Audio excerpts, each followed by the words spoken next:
Dalam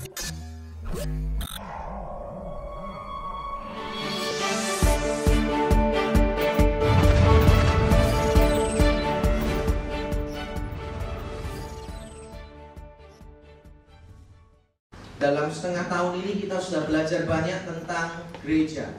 Nah, salah satu hal yang tidak boleh dilupakan ketika berbicara tentang gereja adalah tentang pemberian persembahan. Dalam hal ini secara spesifik kita akan berbicara tentang persepuluhan.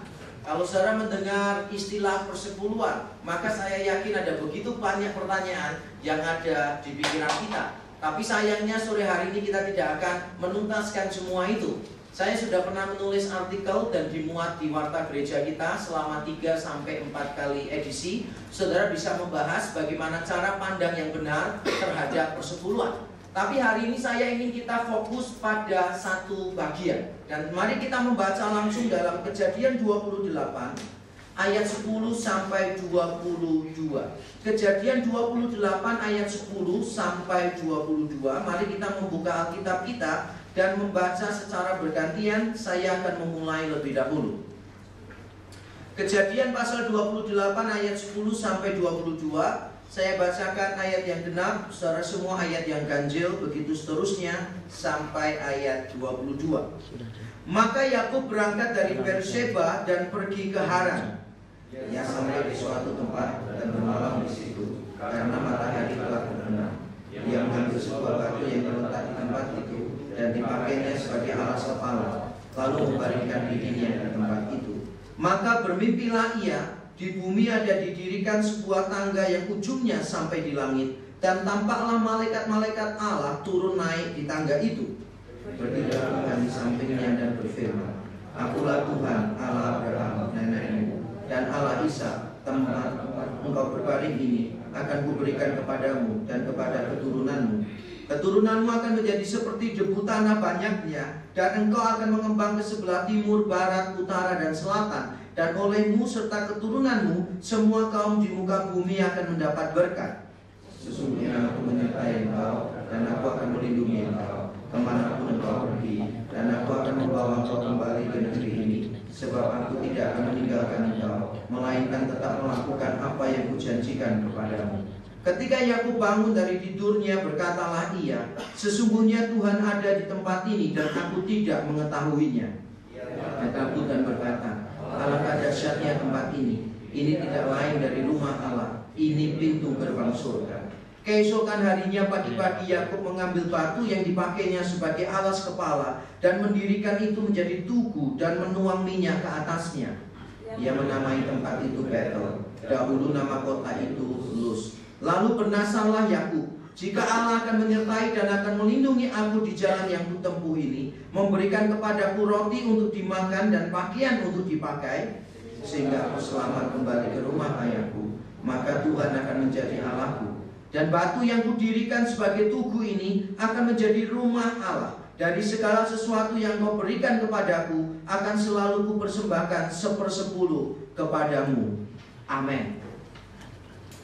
Saudara, kalau kita berbicara tentang persepuluhan, mungkin saudara langsung mengingat beberapa perintah yang Tuhan berikan melalui Musa. Atau mungkin ada satu ayat yang seringkali orang golongan tertentu menyebut sebagai password untuk membuka gudang surga, yaitu Maleakhi 3 ayat 10. Berilah, bawalah persembahanmu ke rumah Tuhan, maka engkau akan melihat langit akan dibuka dan berkat Tuhan akan diberikan kepadamu. Itu katanya kalau saudara ingin mendapatkan kunci, passwordnya untuk membuka gudang berkat di surga. Kuncinya adalah Maleakhi 3 ayat 10. Nah, mungkin saudara mengingat ayat-ayat tertentu yang diberikan lama sesudah praktek persepuluhan dilakukan pertama kali. Di dalam Alkitab, praktek persepuluhan dilakukan pertama kali oleh Abraham, catatannya menurut Alkitab. Kemudian yang kedua adalah Yakub di dalam kisah yang kita baca. Dan hari ini saya hanya akan memfokuskan pada teks ini. Nah, kita akan melihat beberapa poin lebih dahulu tentang teks ini sebelum kita melihatnya secara lebih detail. Yang pertama, kita perlu tahu bahwa kisah Yakub berjanji memberikan persepuluhan, atau sebelumnya Abraham memberikan persepuluhan melalui Imam Melkisedek, terjadi sebelum pemberian peraturan tentang persepuluhan melalui Musa. Jadi Musa hidup lama sesudah Yakub, hidup lama sesudah Abraham. Dengan kata lain, sebelum ada perintah, peraturan tentang persepuluhan, sebetulnya sudah ada orang-orang tertentu yang mempraktekkan persepuluhan. Yang kedua yang saya ingin jelaskan, teks kita hari ini tidak menerangkan segala aspek persepuluhan. Teks kita misalnya tidak menginformasikan Yakub nanti kalau memberikan persepuluhan, kira-kira diberikannya kepada siapa? Tidak ada catatan di tempat ini. Para teolog menduga Yakub akan memberikannya kepada orang yang lebih tua daripada dia, atau memberikan kepada imam yang hidupnya dekat dengan dia, atau kepada tua-tua tertentu di masyarakatnya dia yang berfungsi sebagai imam. Tapi sekali lagi, teks tidak menerangkan itu. Teks juga tidak menerangkan apakah nanti 1/10-nya dari penghasilan semua atau dari laba yang bersih. Teks juga tidak menerangkan. Jadi ada banyak hal yang saudara ingin ketahui tentang persepuluhan yang di dalam teks ini tidak dibahas. Tetapi mengapa saya memilih teks ini? Karena menurut saya teks ini menerangkan prinsip dan alasan memberikan persepuluhan. Dan ini saya ingin tekankan kepada kita. Ada banyak orang yang berbicara tentang persepuluhan. Biasanya mereka itu terlalu memusingkan hal-hal yang sifatnya detail, hal-hal yang sifatnya legalistik. Makanya hal ketiga tentang teks kita hari ini, saya ingin memberitahu saudara tentang prinsip dan alasan memberi. Biasanya kalau orang memberikan persepuluhan, pertanyaannya begini: kalau gerejanya sudah kaya, perlu tidak memberikan 1/10?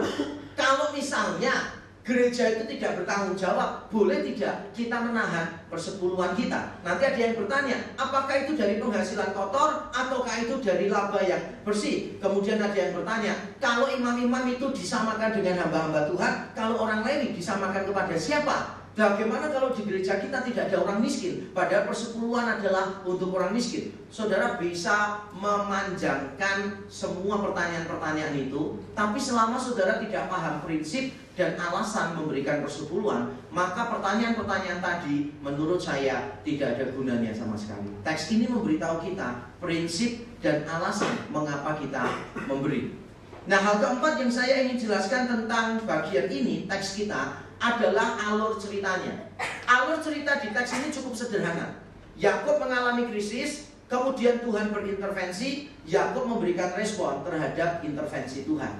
Ada krisis, ada intervensi Allah, ada respon terhadap intervensi Allah. Dan kita akan lihat satu persatu. Mari kita melihat bagian krisis yang dihadapi oleh Yakub. Di ayat 10 dan ayat 11, saudara bisa melihat krisis yang dihadapi oleh Yakub. Nah, Yakub sebetulnya sudah mendapatkan apa yang dia inginkan. Yakub ini mendapatkan semuanya melalui caranya sendiri. Jadi kalau saya bisa bahasakan, mungkin Yakub itu akan mengatakan begini, tipikal orangnya, I will get what I want no matter what. No matter what, I will get what I want. Ada orang-orang tertentu yang kalau sudah punya keinginan, dia akan menabrak semua cara, dia akan menabrak semua norma untuk mendapatkan itu. Dan itulah tipikal dari Yakub. Saudara ingat, dia di dalam rahim ibunya, Tuhan itu sudah berjanji bahwa yang tua itu akan menjadi hamba bagi yang muda. Nah, pada saat Esau mau keluar, kakaknya mau keluar, Yakub itu pegangi kakinya kakaknya. Jangan keluar, aku dulu yang keluar gitu kan. Tapi dia masih kecil. Saya yakin kalau dia sudah besar di kandungan, dia pasti akan pegang kakinya kakaknya, kemudian pakai tali pusarnya mamanya diikat di situ biar kakaknya tidak keluar. Tapi kalau sampai kakaknya tidak keluar, maka celaka yang menimpa Yakub. Saudara bisa bayangkan seandainya Yakub itu berhasil memegang kakinya Esau dan yang keluar Yakub duluan. Berarti yang tua siapa? Yakub. Berarti nanti yang menjadi hamba siapa? Yakub. Yakub itu nggak ngerti. Maka dia pegang kakinya kakaknya supaya dia keluar duluan. Padahal Tuhan sudah ngatur, tidak usah pakai usahamu. Biarkan kakakmu keluar dulu ya, tidak masalah. Tuhan sudah janji kepada mamanya kan. Sayang mamanya belum beritahu Yakub soalnya di dalam kandungan. Jadi Yakub ini dari awal sudah terlihat sekali orangnya itu tidak mau menyerah begitu. Kakaknya keluar dia pegangi. Kemudian setelah besar dia kemungkinan pandai memasak. Karena Yakub ini dekat dengan mamanya. Kalau Esau dekat dengan Ishak. ayahnya. Jadi karena dia dekat dengan mamanya, saya menduga, Alkitab tidak nyebut, saya menduga dia pandai memasak. Dan apakah kebetulan kalau pada saat Yakub itu sedang memasak, dengan makanannya dia bubur merah itu, ya dicampur sama santan, bubur Madura itu sebetulnya, bukan ya. Bubur merah itu, kemudian Esau pulang dari ladang habis berburu, berikan aku itu. Yakub dengan santai berkata, tidak ada yang gratis. Kalau mau bayar. Bayarnya apa? Hak kesulunganmu kasihkan kepadaku. Esau bilang, aduh hak kesulungan apa artinya? Kalau aku tidak makan sekarang aku mati. Percuma juga aku punya hak kesulungan. Langsung dia jual hak kesulungannya demi semangkok makanan. Dia diperdayai oleh adiknya Yakub.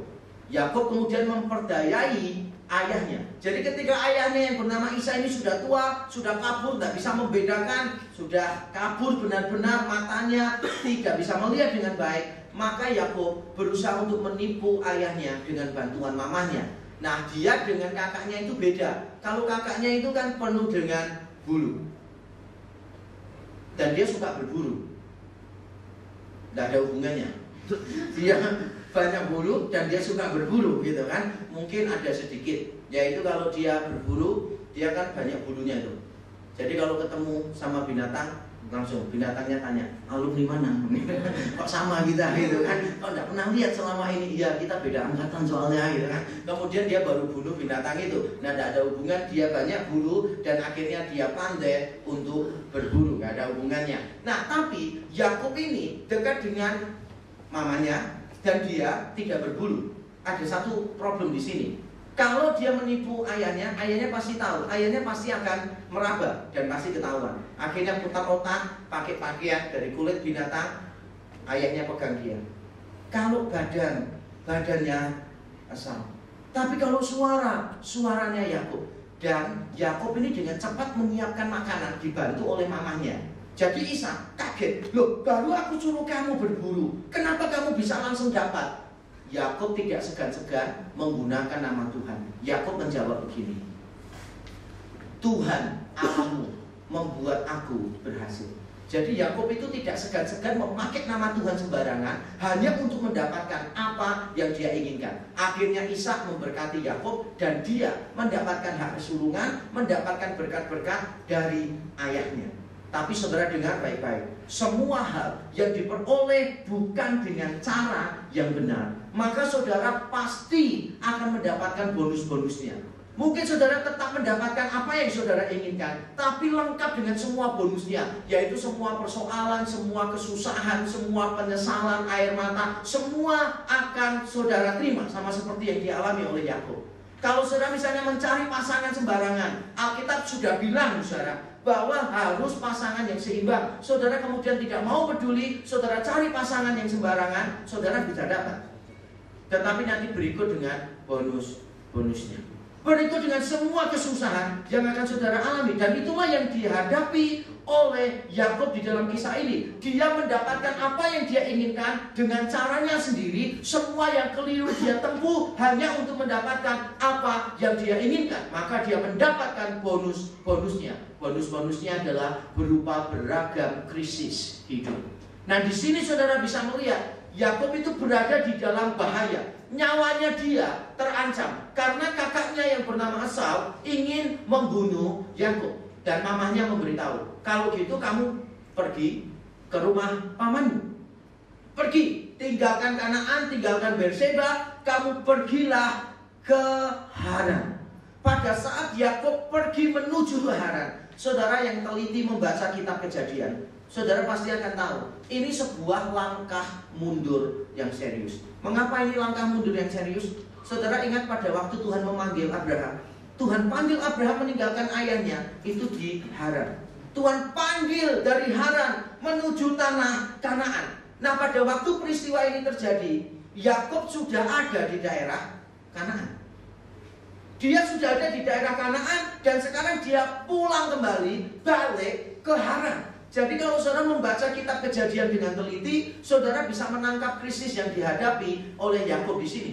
Bukan cuma nyawanya terancam, tetapi dia melakukan langkah mundur yang signifikan.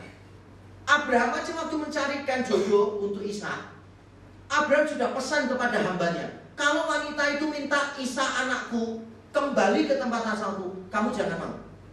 Karena Abraham tahu itu menyalahi perintah Tuhan. Abraham tahu bahwa itu merupakan langkah mundur. Nah sekarang Ishak sudah ada di tanah Kanaan, dia pulang ke Haran. Ini merupakan langkah mundur. Kalau saudara mencoba mencapai sesuatu dengan usahamu sendiri, maka sebetulnya engkau tidak akan pernah sungguh-sungguh mendapatkan kemajuan. Yang kau hadapi adalah engkau jalan di tempat, engkau akan mundur. Maju 2 langkah, mundur 3 langkah. Tidak akan ada kemajuan yang berarti.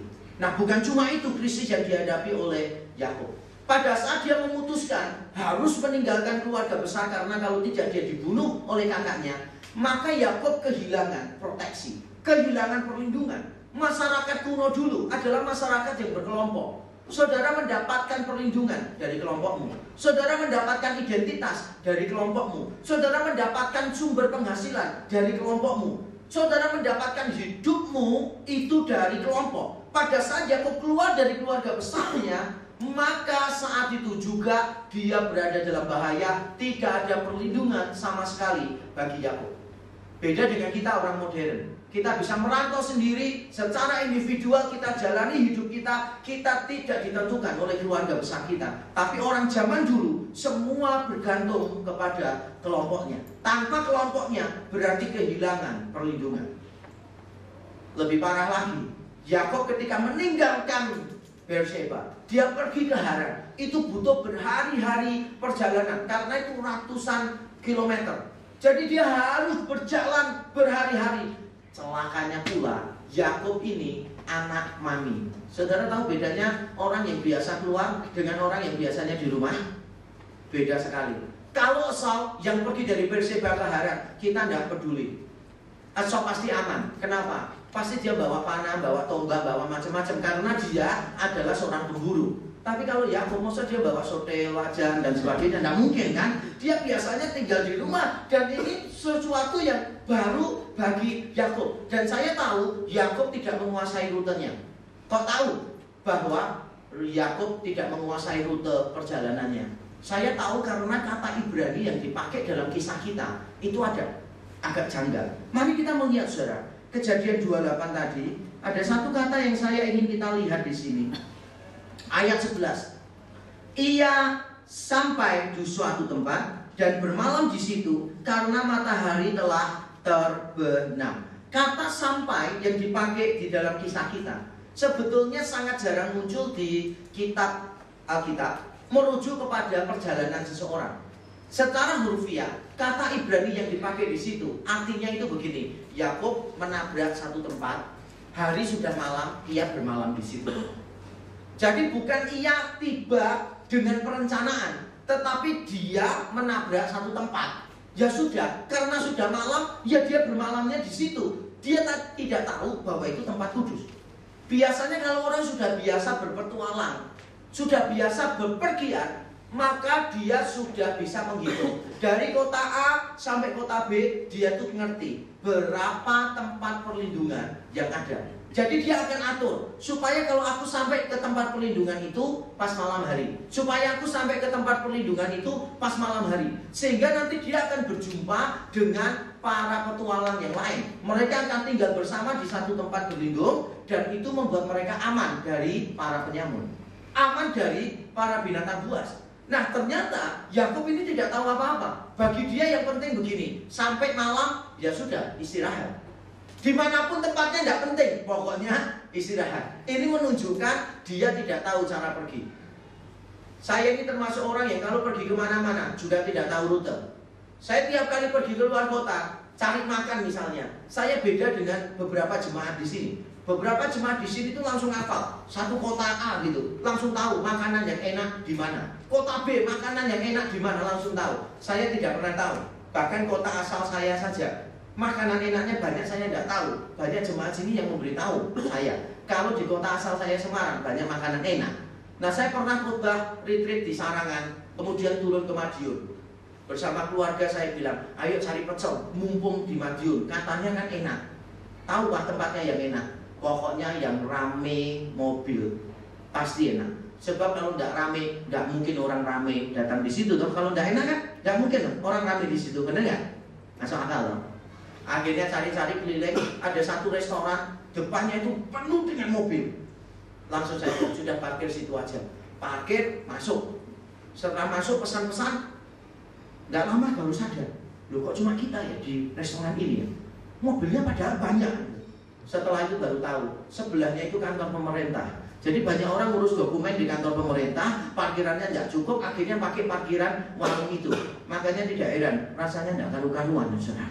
Saya tidak tahu cara perginya, jadi tidak bisa mengatur. Bahkan kalau saya pergi keluar kota, saya itu selalu ancer-ancernya itu, petunjuknya itu yang hijau. Bayangkan kalau yang hijau itu kena angin kemudian salah arah, atau kalau orang itu usil malam-malam arah kanan diganti kiri gitu, saya pasti tidak nyampe, saudara. Jadi pernah saya itu pergi dari Semarang ke Surabaya, masuk di hutan-hutan, malam di hutan. Saya bingung kok cuma sendirian. Akhirnya kan saya tetap nyetir gitu kan. Wah, di depan itu jauh ada mobil. Maka saya suka cita sekali. Terus saya kejar mobil itu kan. Wah, saya kejar terus. Dia semakin saya kejar itu semakin tancap gas terus. Dia tancap gas, saya tancap gas juga gitu. Wah, kejar-kejaran. Begitu sampai di kota, dia untung nggak marah. Kan dia dipikir mau dirampok sama saya. Cuma saya sudah siapkan caranya kalau dia marah. Pasti kalau dia marah, dia pasti keluar dari mobil datangi saya. Pasti marah. Kenapa kamu ngikutin saya? Nanti saya marah balik sama dia. Kenapa kamu tinggalkan saya? Saya ketakutan, ini tempatnya gelap soalnya. Karena itu pengalaman. Ada orang dari Trawas menuju Mojosari ketakutan dan waktu itu Trawas tidak aman. Jadi dia dikejar orang. Ini orang Surabaya dua-duanya. Jadi yang satu dikejar terus, yang satu yang depan dikejar itu takutnya setengah mati. Yang belakang juga takut karena waktu itu tidak aman. Jadi kejar-kejaran terus sampai Mojosari. Yang di depan marah keluar. Kenapa kamu ikutin saya? Yang belakang juga marah. Kenapa kamu diikuti? Tidak mau. Saya ini takut. Ngerti nggak? Gitu kan. Akhirnya berdamai karena sama-sama takut ternyata. Saudara, kalau saudara tidak tahu perjalanan, maka semua bahaya bisa menimpa saudara. Nah, kalau Yakub mati, bayangkan, seandainya Yakub mati, maka hak kesulungan yang dia dapatkan, maka berkat-berkat ayahnya yang dia dapatkan tidak akan ada artinya apa-apa. Tidak ada artinya. Dia mendapatkan apa yang dia inginkan, tapi nyawanya dalam bahaya. Kalau saudara tidak punya nyawa, saudara punya apapun percuma. Saya baru liburan dengan keluarga, saya beritahu, kita bisa liburan, itu anugerah Tuhan. Ada orang punya uang, tidak bisa liburan. Mengapa? Tidak suka liburan. Lebih suka mengumpulkan uang, terus tidak pernah dinikmati. Ada orang-orang tertentu yang anti liburan, saudara. Pokoknya liburan tinggal di rumah. Bila perlu liburan kerja dia. Karena yang dia pentingkan uang. Punya uang belum tentu bisa liburan. Saudara punya uang ingin liburan, tidak punya waktu. Saudara juga tidak bisa liburan. Ada banyak orang yang tidak punya waktu, saudara. Saya berapa kali bertemu orang, kenapa kamu tidak liburan? Mana bisa saya liburan? Loh kenapa? Kan libur. Iya, tapi nanti kalau saya liburan, yang kasih makan anjing saya siapa? Yang kasih makan burung-burung saya siapa? Yang kasih makan ikan-ikan saya siapa? Susah, tidak ada pembantu di rumah kalau saya pergi. Nanti mereka kelaparan. Saya lihat orang itu, gitu. Saya kasihan. Kasihan kenapa? Hidupnya terlalu terikat dengan apa yang dia miliki. Jadi dia sebetulnya bisa pergi punya uang, tapi tidak punya waktu. Karena hidupnya terikat dengan hal-hal yang semacam itu. Saudara punya uang, saudara punya waktu, tapi saudara tidak punya kesehatan, juga percuma. Saudara tidak bisa pergi liburan. Makanya ketika saudara punya waktu, punya uang, punya kesehatan, saudara kumpul bersama keluarga untuk liburan, bersyukurlah. Karena itu anugerah Tuhan untuk saudara. Yakub kalau mati, percuma. Dia tidak bisa menikmati hak kesulungannya, tidak bisa menikmati berkat-berkat dari ayahnya. Itu krisis yang dialami oleh Yakub. Dan ketika dia berada dalam krisis, Tuhan datang kepada dia. Dan mari kita lihat ayat 12 sampai 15. Tuhan mendatangi Yakub sehingga Yakub belajar beberapa hal penting tentang Allah. Yang pertama, dia belajar bahwa Allah adalah berdaulat. Dia belajar bahwa Allah adalah berdaulat. Yang Yakub lihat itu adalah sebuah tangga. Bahasa Ibraninya sulam. Nah, sulam ini bahasa Inggrisnya bisa dua.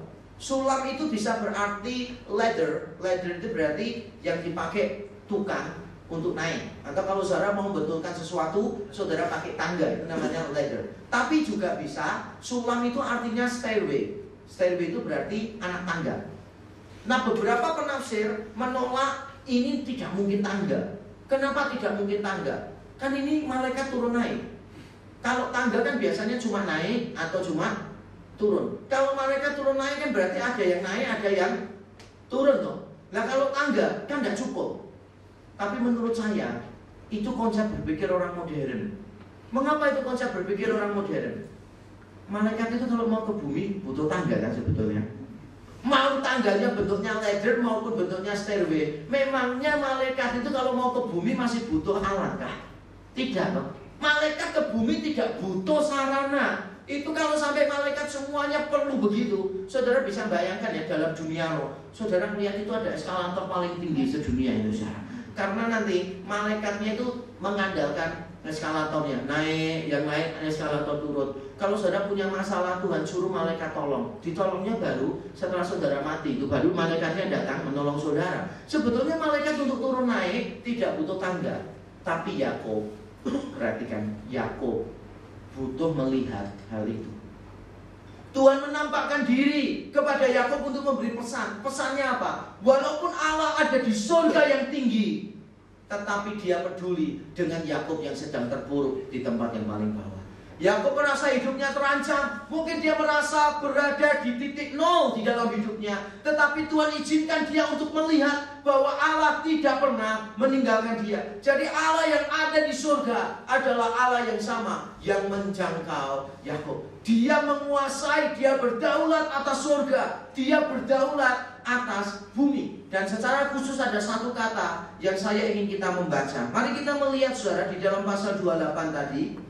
Kejadian 28 ayat 13. Berdirilah Tuhan di sampingnya. Berdirilah Tuhan di sampingnya. Kalau saudara punya Alkitab bahasa Inggris beberapa, saudara mengecek, maka saudara akan tahu bahwa kata berdiri di sampingnya merupakan sebuah penafsiran. Dalam teks Ibrani, kata yang muncul itu begini: The Lord stood on it. Tuhan berdiri di atasnya. Tapi problemnya, yang dimaksud dengan it itu apa? Di atasnya. Nya itu apa yang dimaksud dalam kisah ini? Sebagian, seperti penerjemah Lembaga Alkitab Indonesia, memahaminya nya it itu adalah tempat Yakub tidur.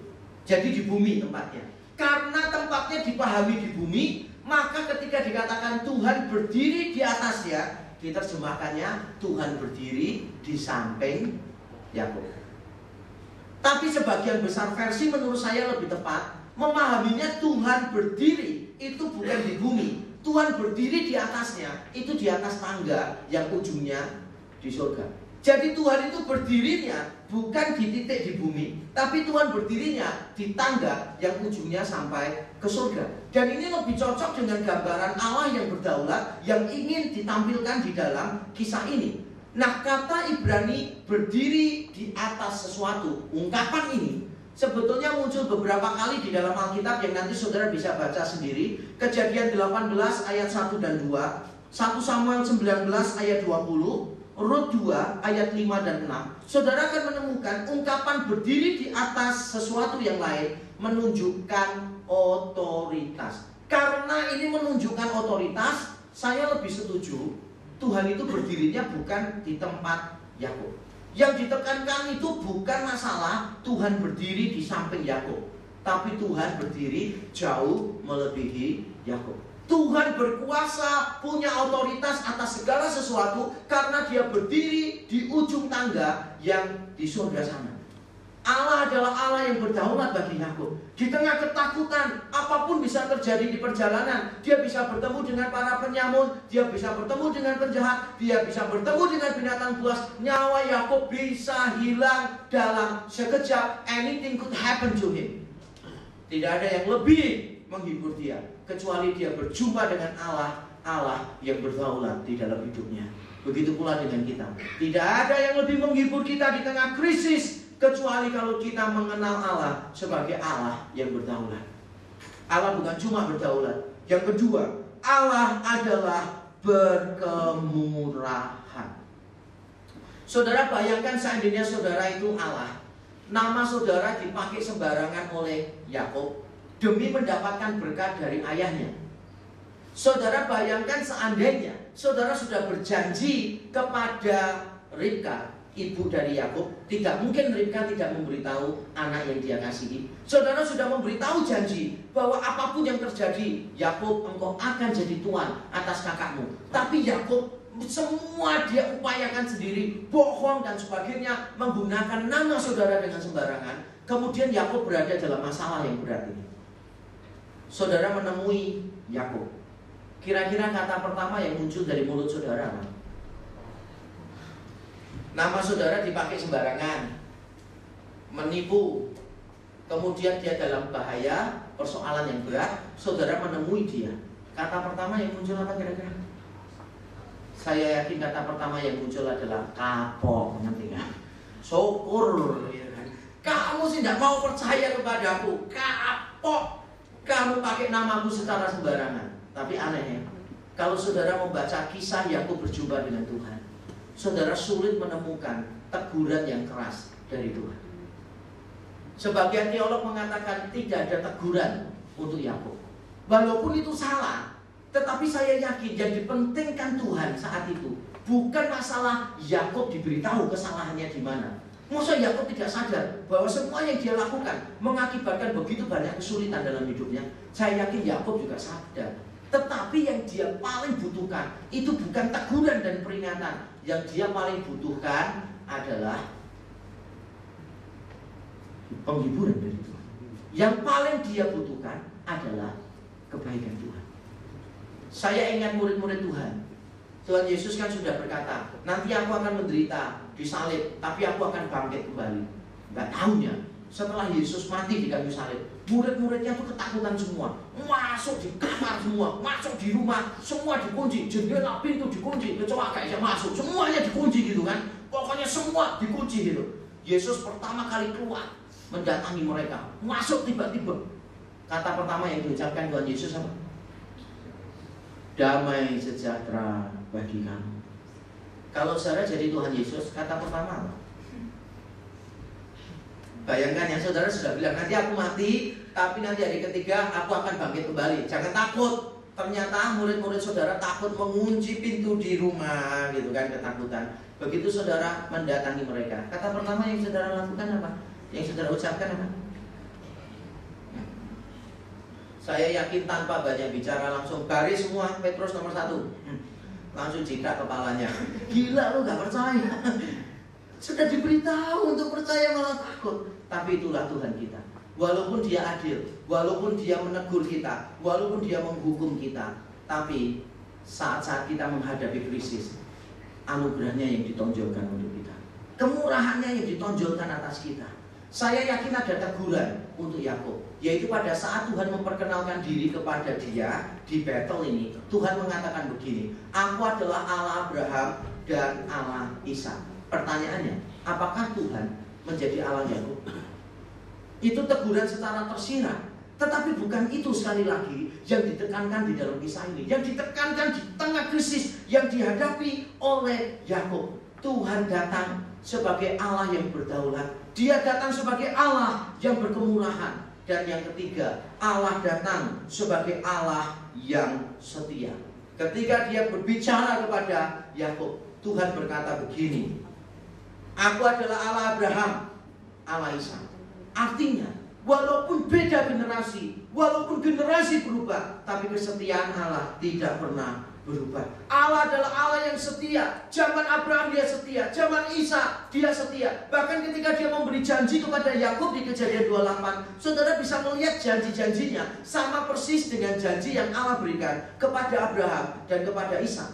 Nanti pulang rumah saudara bisa membaca Kejadian 28, Kejadian 12, Kejadian 15, Kejadian 26, maka saudara akan menemukan bahwa janji-janji kepada Abraham, kepada Ishak, kepada Yakub intinya sama. Satu, Tuhan memberikan janji anak, perjanjian.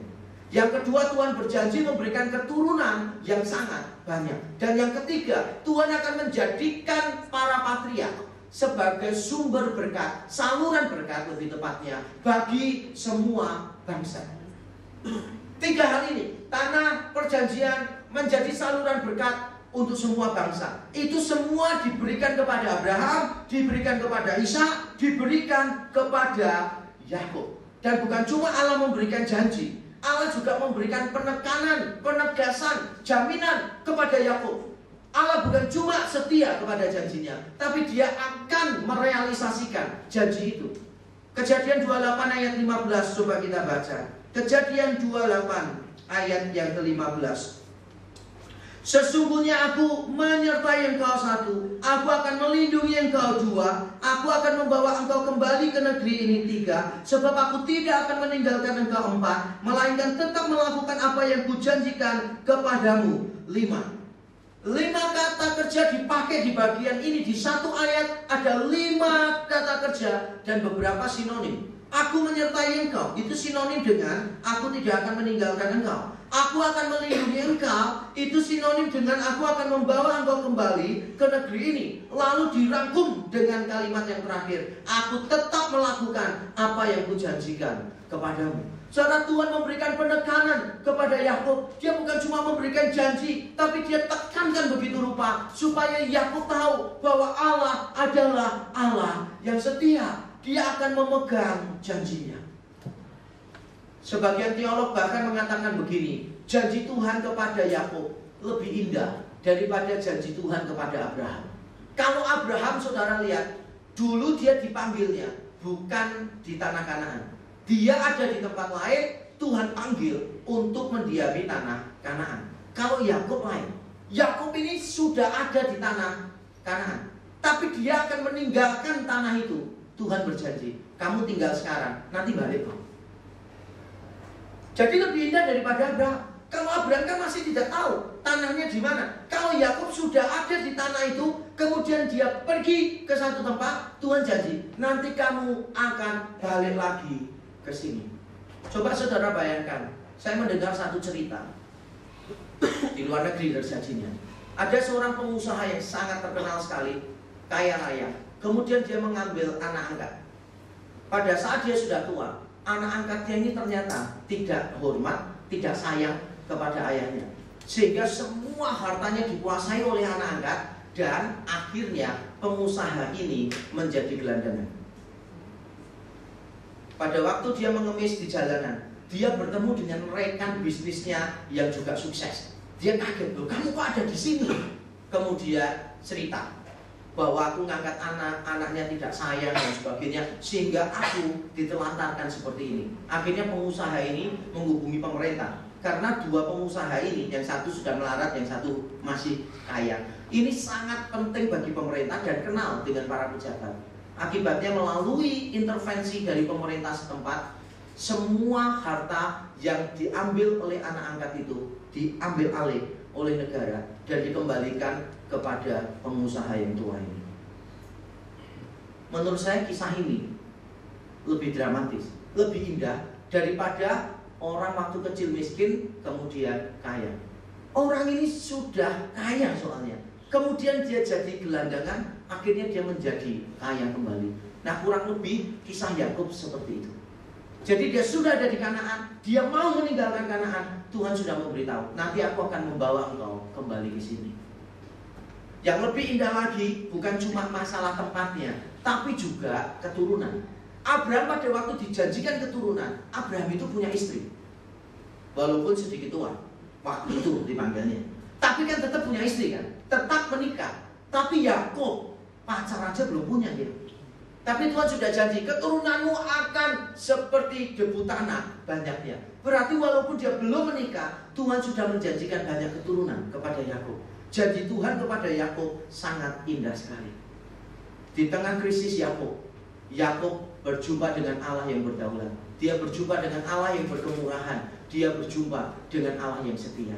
Makanya ketika dia mengalami perjumpaan itu, Yakub memberikan respon terhadap Tuhan. Dan apa yang menjadi respon Yakub? Mari kita melihat ayat 16 sampai 22. Ayat 16 sampai 22 merupakan respon Yakub terhadap perjumpaannya dengan Tuhan.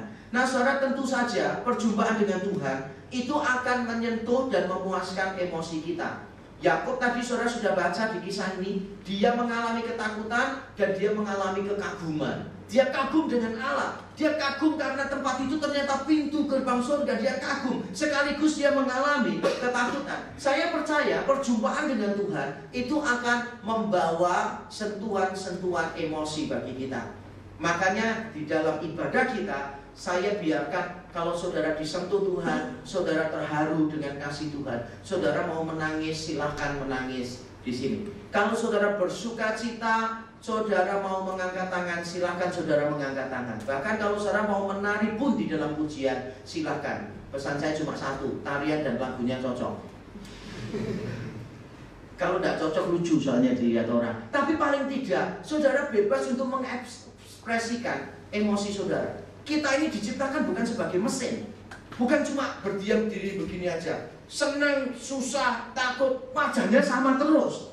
Menurut saya itu bukan tujuan Allah menciptakan manusia. Pernah tidak ketemu sama orang wajahnya flat terus? Pernah tidak? Saya berapa kali berjumpa dengan orang seperti itu, sampai saya beritahu, orang ini wajahnya flat coro ya, benar-benar flat. Jadi dia marah, ya wajahnya begitu.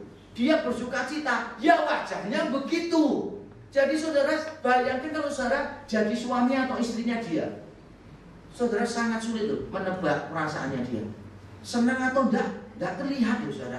Wajahnya pokoknya flat, hitam putih gitu terus saudara. Nah saya percaya Tuhan menciptakan kita tuh dengan emosi yang lengkap. Makanya kalau saudara disentuh Tuhan menangislah saudara. Suatu ketika kita ada acara khusus, setelah saya khotbah refleksi, itu beberapa jemaat menangis. Kalau saya tidak salah itu tutup tahun saudara. Ada jemaat lain datang ke saya berkata begini, sudah jadi gereja karismatik ya gitu. Masa kalau saudara nangis di ibadah, itu namanya gereja saudara, gereja karismatik? Enggak lah. Memangnya kita tidak bisa terharu? Memangnya orang-orang reform seperti kita itu tidak bisa tersentuh perasaannya dan menangis? Masa kita orang-orang reform bisanya cuma marah? Saya yakin enggak kok saudara. Kita perlu mengembangkan emosi-emosi yang lain. Kalau memang Tuhan menjamah kita terharu, ya menangislah, tidak apa-apa. Kalau saudara bersuka cita, menarilah, mengangkat tangan, silahkan saudara melakukan itu. Yang penting di dalam batas kesopanan, itu ekspresi kita. Tapi perjumpaan dengan Tuhan, kalau berhenti sampai pada emosi, tidak ada artinya apa-apa. Kalau perjumpaan dengan Tuhan hanya menghasilkan antusiasme dalam perasaan kita, maka itu tidak akan bisa langgeng, saudara. Banyak orang memuaskan emosinya dalam ibadah. Setelah keluar, nggak ada perbedaan sama sekali. Yakub ketika berjumpa dengan Allah yang setia, berjumpa dengan Allah yang berkemurahan, berjumpa dengan Allah yang berdaulat, maka dia bukan cuma emosinya dibangkitkan, takut, kagum, tetapi juga dia melakukan tindakan-tindakan konkret. Dan itu harusnya menjadi respon kita. Apa yang menjadi respon Yakub? Yang pertama, saudara, ini menjadi nasihat untuk kita juga. Kalau kita mengalami perjumpaan dengan Allah, maka kita harus melakukan peringatan yang terus-menerus. Di ayat 18 dan 19, Yakub ketika dia berjumpa dengan Tuhan, lalu dia mendirikan batu menjadi tugu. Berarti batu yang dijadikan bantal oleh Yakub, batu ini cukup panjang. Tapi mengapa Yakub menjadikannya bantal, bukan guling? Kalau panjang kan enak jadi guling. Kenapa kok jadi bantal? Karena Yakub masih sayang kakinya. Kalau saudara pakai guling itu kan mesti kaki tengahnya guling, terus kaki kita. Nah kalau dia pakai batu itu sebagai guling, dia bingung besok pagi siapa yang mau mengangkatkan batu itu. Saya ketika mendengar istilah guling ini saudara, tiap kali saya mendengar istilah guling, saya ingat waktu pertama kali saya kuliah di Amerika, ada peristiwa memalukan. Istri saya itu hamil waktu itu. Jadi dia tidak bisa tidur kalau tidak ada guling. Di Amerika guling itu tidak musim. Sangat jarang orang pakai guling. Nah kemudian istri saya bilang, Pak tolong dong kalau ke supermarket belikan guling. Lalu saya tanya, guling bahasa Inggrisnya apa? Nggak tahu, coba cek di kamus. Saya ngecek di kamus cepet-cepet terus berangkat. Saya cek kok guling itu rolling. Padahal itu kata kerjanya, bukan kata bendanya. Jadi saya pergi ke supermarket, Saya ditanya teman saya, kamu mau beli apa? Saya bilang, I want to buy rolling. What's that rolling? You bought it when you are sleeping. I don't understand that. You'd better ask. Ya sudah, tanya sama petugas staffnya di supermarket kan. Do you have rolling? Rolling? We don't have it. How come you don't have it? The friend of pillow. No, I don't get it, gitu kan. Terus tanya orang lain, do you have rolling, gitu. Ditunjukkan benda lain yang bergulung-gulung. No, it's not that one, katanya. Terus tanya semua orang nggak tahu. Di kemudian hari baru saya tahu, bahasa Inggrisnya bukan rolling. Bahasa Inggrisnya itu ada dua. Satu namanya long pillow. Karena orang Amerika gulingnya itu tidak bulat seperti kita. Gulingnya itu biasanya bentuknya seperti bantal, tetapi panjang. Jadi bentuknya agak pipih seperti bantal, bukan bulat seperti guling. Makanya mereka menyebutnya long pillow. Atau istilah lain adalah Dutch wife. Karena biasanya orang Dutch itu kalau tidur kan yang dipeluk gulingnya, berarti bukan istrinya. Dutch wife. Nah, karena salah arti terjadi peristiwa yang memalukan. Sampai sekarang saya tidak bisa menghapus aib dalam perjalanan hidup saya. Bahasa Inggris guling kok bisa rolling loh saya. Untung saya tidak salah memahami lagi. I will not buy rolling. What is rolling? Lidah. You know Rolling Stone? Nah, you know the logo, right? Lidah. Nah, itu rolling itu artinya lidah yang keluar. Bingung ya? Rolling Stone harusnya yang berputar itu berguling adalah stone-nya, batunya. Kenapa kok lidahnya? Bener ya? By the way bener ya? Rolling Stone gambarnya lidah, bener ya? Pernah nggak saudara tanya, kenapa Rolling Stone kok keluarnya lidah yang bergulung? Kenapa? Karena penyanyi-penyanyi Rolling Stone itu lidahnya pakai tulang dan keras sekali seperti batu. Makanya namanya Rolling Stone yang keluar lidah. Kalau kita enggak, lidah itu tak bertulang, jadi bisa bergulung. Itu batunya yang bergulung. Lupakan saja, saya mengarang cerita ya. Nah, saudara, Yakub itu mendirikan batu tempat dia jadikan bantal, kemudian dia meminyaki bagian atasnya untuk menabiskannya. Dan itu tujuannya apa? Supaya dia selalu mengingat. Tiap kali nanti dia balik melewati tempat itu, dia akan ingat itu. Ingat bahwa Tuhan telah menjumpai dia. Dan dia mengganti nama kota itu. Nama yang lama adalah Luz, artinya itu tempat perlindungan. Diganti Yakub Bethel, Bait El, yang berarti rumah Allah. Tempat perlindungan itu bukan sembarangan. Tempat perlindungan hanya ada di rumah Allah. Dengan demikian kita bisa mengambil pelajaran penting di sini bahwa Yakub ingin setelah berjumpa dengan Allah, dia ingin melakukan peringatan yang konstan, peringatan yang terus menerus sehingga dia akan disegarkan. Tiap kali dia mengalami masalah, dia ingat bagaimana Allah dulu menolong dia. Yang kedua, saudara, yang dilakukan Yakub dan seharusnya menjadi komitmen kita. Kita harus membangun sebuah hubungan yang lebih dekat dan lebih bermakna dengan Allah. Di ayat 21-22a, coba kita membaca. Ada satu bagian yang saya ingin jelaskan di sini. Ayat 20 mulai.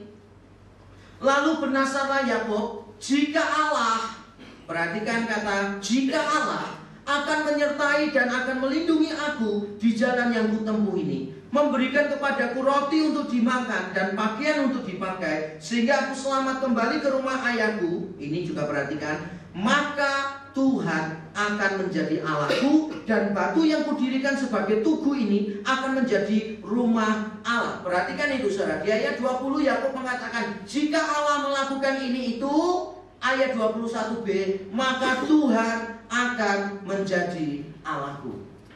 Menurut saudara, Yakub ketika berjumpa dengan Tuhan di Bethel ini sudah bertobat atau belum?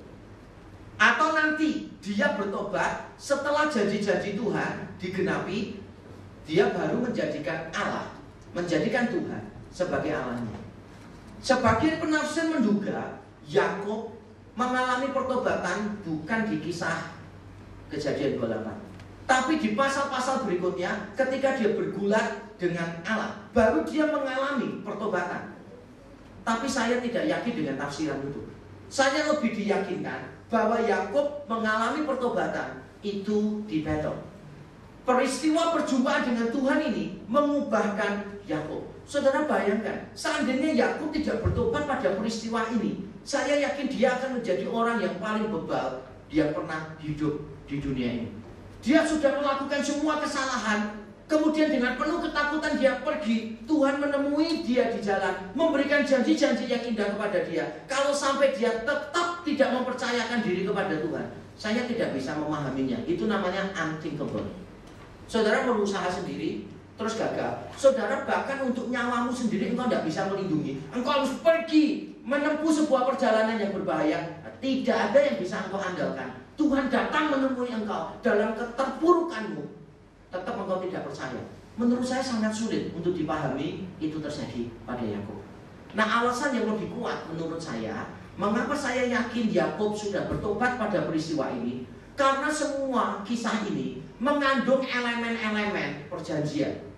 Elemen-elemen perjanjian itu biasanya begini, yang lebih superior mendatangi yang inferior. Dalam hal ini Allah mendatangi Yakub. Kemudian yang superior memberikan janji-janji berupa perlindungan dan berkat. Dan itu yang dikatakan Tuhan kepada Yakub. Nah, kemudian setelah sepakat, maka dua pihak itu melakukan ritual tertentu sebagai penabisannya. Dan bukankah Yakub mendirikan tugu itu, kemudian dia meminyaki ujung tugu itu sebagai bentuk penabisan dia setuju dengan perjanjian yang ditawarkan Tuhan. Kemudian Yakub juga mengambil komitmen, dia akan begini.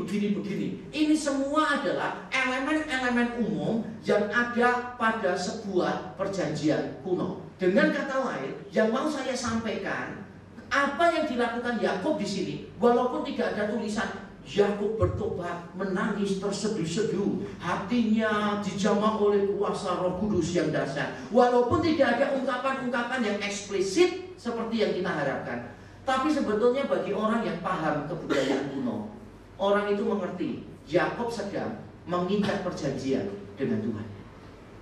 Kisah ini mengandung elemen-elemen perjanjian. Yakub sedang mengikat perjanjian dengan Tuhan, menunjukkan bahwa dia memberikan hatinya kepada Tuhan. Sehingga pada saat dia mengatakan, jika engkau melakukan ini, maka engkau akan menjadi Allahku. Bukan berarti Yakub mengatakan begini, sekarang engkau belum bisa jadi Allahku, aku mau lihat dulu lah, wait and see. Kalau kamu memang memenuhi janjimu, ya sudah, nanti aku akan jadi umat, kamu jadi Allah. Tidak mungkin Yakub punya pikiran begitu. Dia mengikat perjanjian. Dan yang luar biasa adalah dia mengambil komitmen. Mengikat perjanjian itu menunjukkan kedekatan relasi. Tapi dia juga mengambil komitmen, yaitu akan mendirikan rumah Tuhan di tempat dia mendirikan tugu itu. Artinya Yakub ingin membangun relasi yang lebih dekat, ingin membangun relasi yang lebih punya makna. Kalau sebelumnya dia hanya bisa berkata kepada Ishak ayahnya, Tuhan Allahmu membuat aku berhasil. Yakub bahkan tidak mengatakan Tuhan Allah kita, Tuhan Allahmu. Yakub tidak memiliki relasi yang meaningful, yang penuh arti dengan Tuhan. Tapi melalui peristiwa di Betel ini, dia mengikat perjanjian dan dia ingin memiliki sebuah relasi yang penuh makna bersama dengan Tuhan. Dia mau mendirikan rumah Allah kalau dia balik. Nah, saudara, ini semua harusnya menjadi respon kita. Kita ingin membangun sebuah relasi yang penuh makna, relasi yang lebih dekat dengan Allah. Relasi terakhir, kalau kita berjumpa dengan Allah yang berdaulat, yang berkemurahan, yang setia, maka respon kita bukan cuma kita melakukan peringatan terus-menerus, bukan cuma kita ingin membangun relasi yang lebih dekat dan penuh makna, tapi juga yang ketiga, kita ingin mengungkapkan rasa syukur kita melalui persembahan, melalui pemberian. Kejadian 28 ayat 22b, bagian yang terakhir, Yakub mengambil komitmen, aku akan memberikan 1/10 dari semua yang aku miliki. Dan ini luar biasa. Persepuluhan belum ada aturan secara legalistik di zaman mereka. Paling tidak Alkitab belum mencatat. Baru ada di zaman Musa. Tetapi komitmen Yakub untuk memberikan persepuluhan ini muncul dari hati yang bersyukur. Dan dengar baik-baik, dua orang yang memberikan persepuluhan, Abraham dan Yakub, pada saat mereka memberikan atau berkomitmen memberikan, sebetulnya konteksnya sama, yaitu mereka mendapat perlindungan Allah, mereka mendapat berkat Allah. Abraham pada waktu di Kejadian 14, dia mengirim 300 orang yang terlatih yang dia miliki untuk membebaskan Lot, membebaskan Sodom dan Gomora dari kekuasaan raja-raja yang berkomplot.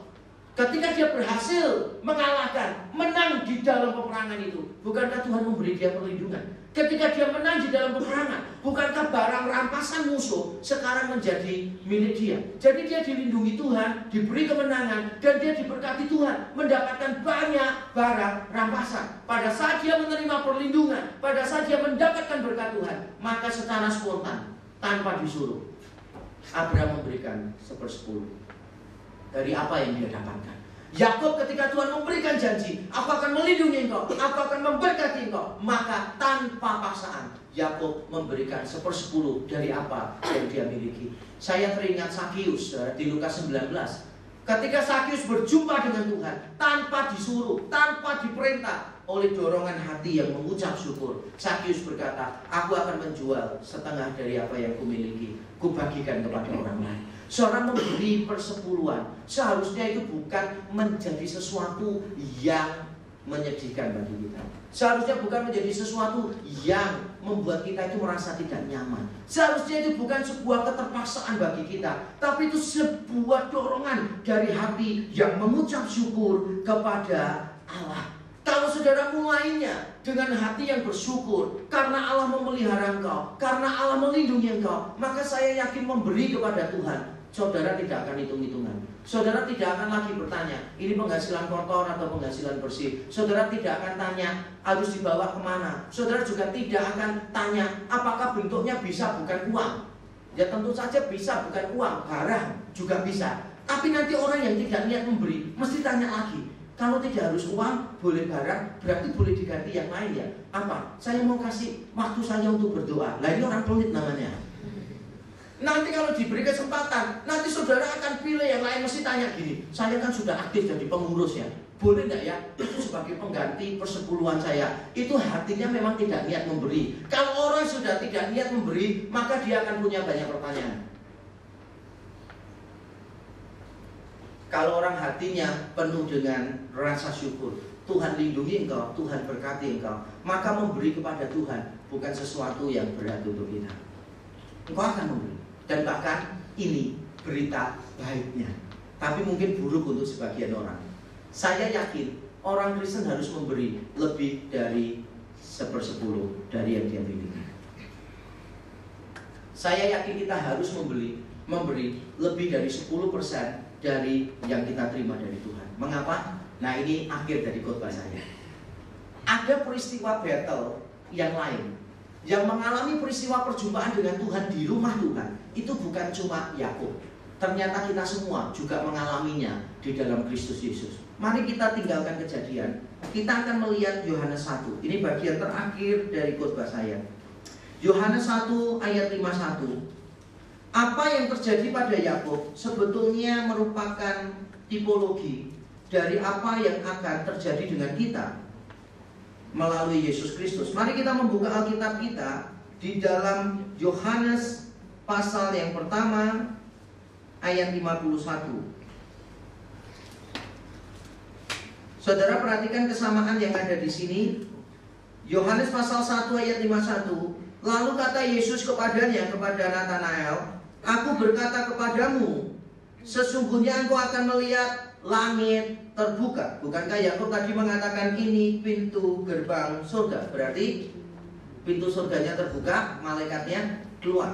Nah kemudian ada perkataan lain. Aku berkata kepadamu, sesungguhnya engkau akan melihat langit terbuka dan malaikat-malaikat Allah turun naik kepada anak manusia. Bukankah Yakub melihat malaikat turun naik? Bedanya adalah Yakub melihat malaikat turun naik itu di satu tempat yang namanya Betel, rumah Allah.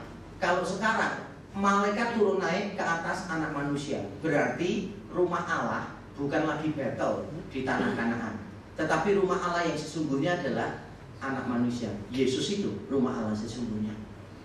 Makanya tidak heran di Yohanes 1 ayat 14 dikatakan firman itu menjadi manusia dan diam. Bahasa Yunani yang dipakai adalah dan bertabernakel di antara kita.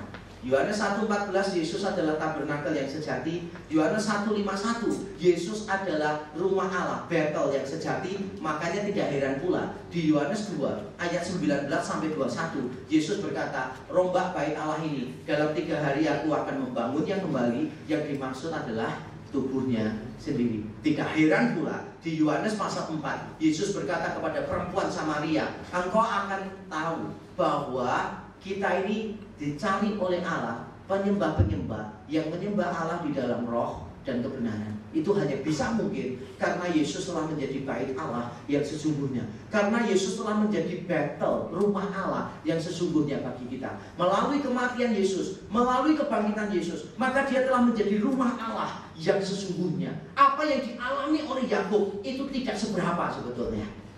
Yang kita alami itu yang luar biasa. Karena kita sekarang bisa berjumpa dengan Allah, dapat akses langsung kepada Allah yang Maha Kudus, yang Maha Mulia, karena korban Kristus di atas kayu salib, karena kebangkitan Yesus, karena kenaikannya ke surga. Ini semua memampukan kita untuk mengalami apa yang Tuhan janjikan kepada Nathanael, bahwa kita semua melihat, kita semua mengalami malaikat turun naik ke atas Yesus sebagai rumah Allah yang sejati.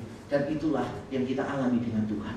Saya berpikir, kalau Yakub saja mengalami peristiwa Betel yang tidak seberapa luar biasa dibanding pengalaman kita di dalam Kristus, dia secara spontan memberikan 1/10 dari apa yang dia dapatkan.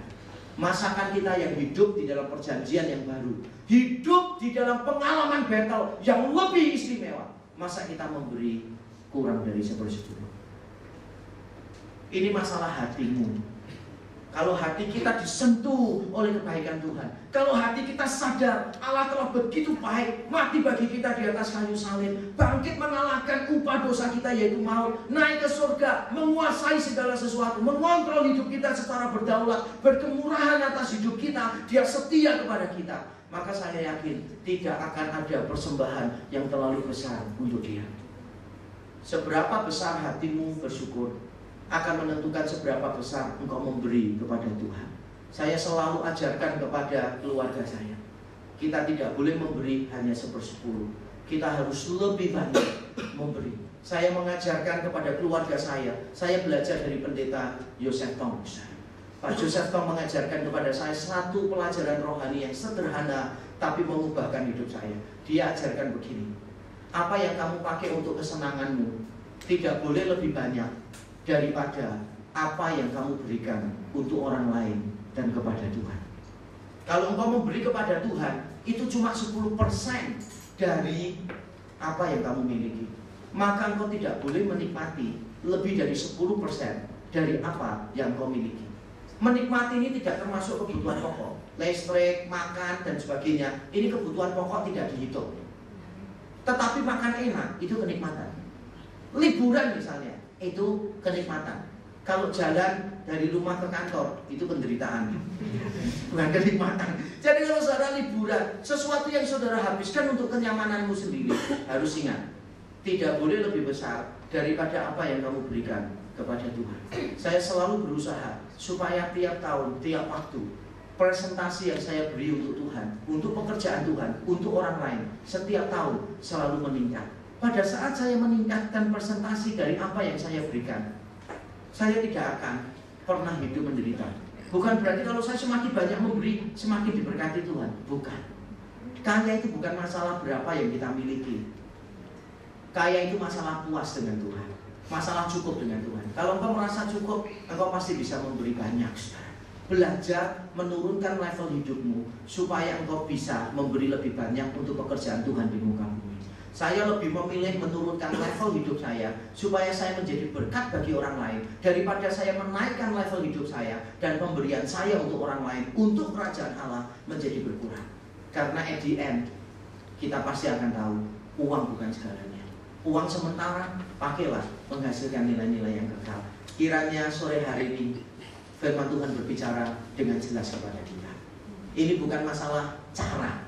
Persepuluhan itu bukan masalah cara, bukan masalah hitung-hitungan, tapi masalah hatimu. Kalau engkau sadar Allah memberkati engkau, melindungi engkau, memelihara dengan sempurna, maka tidak ada alasan bagimu untuk tidak memberi. Engkau boleh menyebut ini persepuluhan, engkau boleh menolak persepuluhan, tapi intinya adalah kita harus memberi lebih dari 10% dari apa yang kita miliki. Mari kita tunduk kepala, kita berdoa.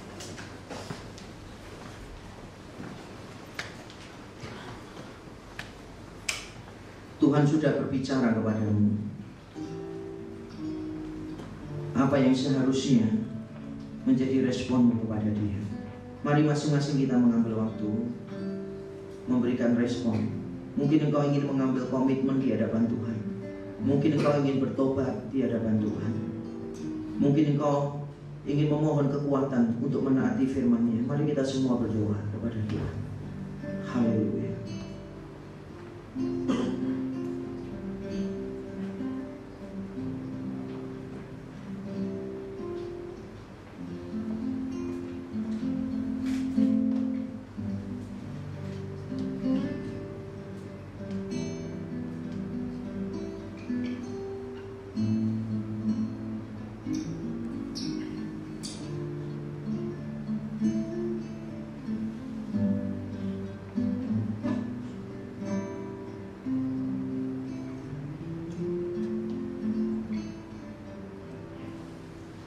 Bapa di surga, terima kasih untuk firman-Mu. Ampuni kami Tuhan. Di satu sisi kami menyadari berkat-Mu begitu melimpah bagi kami. Di satu sisi kami mengucap syukur karena pemeliharaan-Mu sempurna. Tapi di sisi lain kami mendapati kami kurang mengungkapkan rasa syukur kami melalui pemberian. Berkat-Mu telah menjadi jerat bagi kami. Berkat-Mu telah menjadi berhala bagi kami. Kami lebih mengasihi berkat-Mu daripada pribadi-Mu. Tuhan, ampunilah kami. Hamba-Mu berdoa untuk anak-anak-Mu di tempat ini ya Tuhan. Kiranya Tuhan menolong mereka, mampukan mereka mengatur hidup mereka dengan baik, dengan bijaksana, supaya mereka tidak terjebak pada materialisme, tidak terjebak pada ketamakan, tapi mereka belajar untuk menyisihkan apa yang Tuhan percayakan kepada mereka. Kiranya mereka dibuat Tuhan sadar, harta yang Tuhan beri kepada mereka bukan milik mereka, tapi Tuhan percayakan kepada mereka. Biarlah mereka didapati Engkau sebagai penata layan yang baik. Mereka menggunakan uangnya bukan untuk kesenangan sendiri, bukan untuk kenikmatan hidup mereka sendiri, bukan untuk anak cucu mereka, tapi mereka menggunakannya lebih banyak untuk pekerjaan Tuhan di muka bumi. Ada begitu banyak pekerjaan Tuhan di muka bumi yang membutuhkan dukungan dana. Ada banyak institusi Kristen yang sedang berjuang mati-matian untuk tetap eksis. Tapi di sisi lain kami melihat ada begitu banyak orang Kristen yang ceroboh dengan harta mereka. Tuhan, ampunilah kalau di antara mereka adalah kami sendiri. Tuhan, ampuni kami. Kiranya firman-Mu membuat kami lebih murah hati, lebih mau berkorban bagi pekerjaan-Mu. Dalam Kristus Yesus kami berdoa dan bersyukur. Amin.